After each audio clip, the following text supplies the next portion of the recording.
you gonna keep that thing from me? Hello friends, welcome to this video. If you guys don't follow me on Instagram, I posted a couple days ago that I learned how to make mask covers, and a lot of people asked if I could show how I made them. I know there's tons and tons and tons of videos out there already on how to make these, but you guys still wanted to see mine. So if you're watching this, thank you for choosing my video amongst the thousands of other videos, I'm sure. Before I begin, if anybody wants to follow me on any social media accounts, they will be up here and they will also be in the description box as well.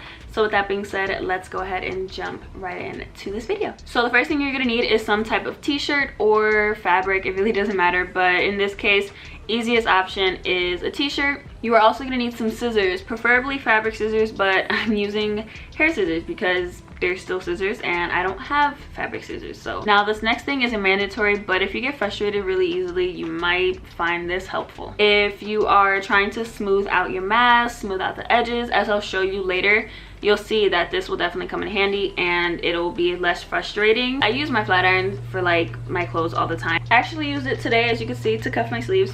This will just make your life a little bit easier. By the way, I forgot to mention, you're also gonna need some type of filter. I used a coffee filter, and what I just did was cut out like a little nose and mouth thing, and that's what I did. You can use an actual filter. I'm sure they sell some on Amazon, but easiest way was to use a coffee filter, and it works just as fine. This will just protect you from getting sick because that's the whole point of the mask.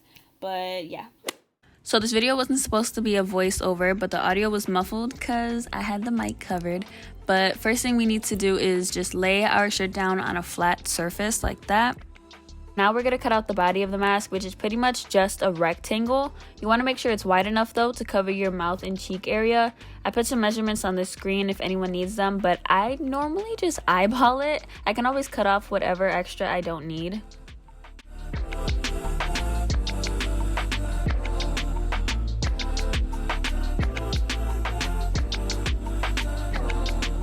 So as you can see, I ended up cutting more than I needed to, which is completely fine.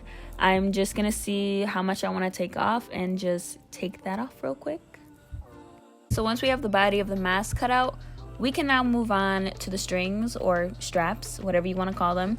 So since I'm using a long sleeve, I'm just gonna use the sleeve of the shirt. Really doesn't matter what part of the shirt you use.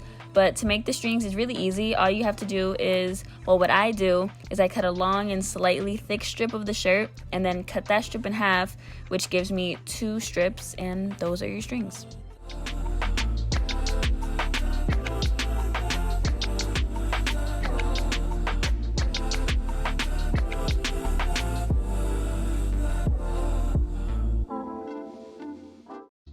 Depending on the material of the shirt you're using, this might not work, but you're gonna want to go ahead and just give those strings a little stretch just so they can thin out and stretch out a little bit. If this doesn't work for you and the shirt that you use isn't super stretchy, you might want to just use regular string. Okay, so to get started with the actual mask, we're gonna place the filter cutout that I mentioned earlier in the center of the mask, which is about where our mouth and nose will be. And as you saw, we're gonna fold the bottom and top just like that. This just kind of gets rid of the rough edges. We kind of tuck those in so the mask looks a little neater. Now, again, this is optional, but depending on the material of the shirt, the material might unfold or move as time goes on. So I just go in with a flat iron so everything stays flat and won't move and won't budge when the mask is on.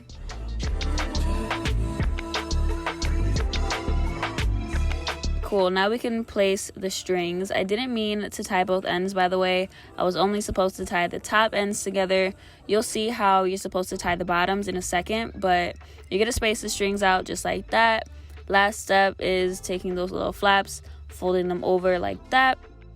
You don't have to do this, but if you want your mask to stay flat and stay neat, ironing comes in handy. I'm just saying. Other than that, we got ourselves a little face mask. Look at that. I untied the strings on the bottom just so you guys can see, but holding it against my mouth area, taking the strings, pulling them back, sitting them behind my ears, now taking the bottom string, pulling those tight. I'm just going to tie that behind my neck. The mask is on just like that. This is how it looks, and now I'm going to show you guys the lighter test just so you guys have proof that it works.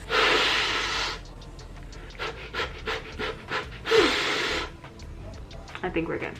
So that is it for today's video. That is how I make these mask covers. Again, this is not my technique. This is just another technique that I've seen someone else doing and I copied it, and I'm not saying it's mine. I will actually link the video that I watched down below just in case anyone wants to see the original video.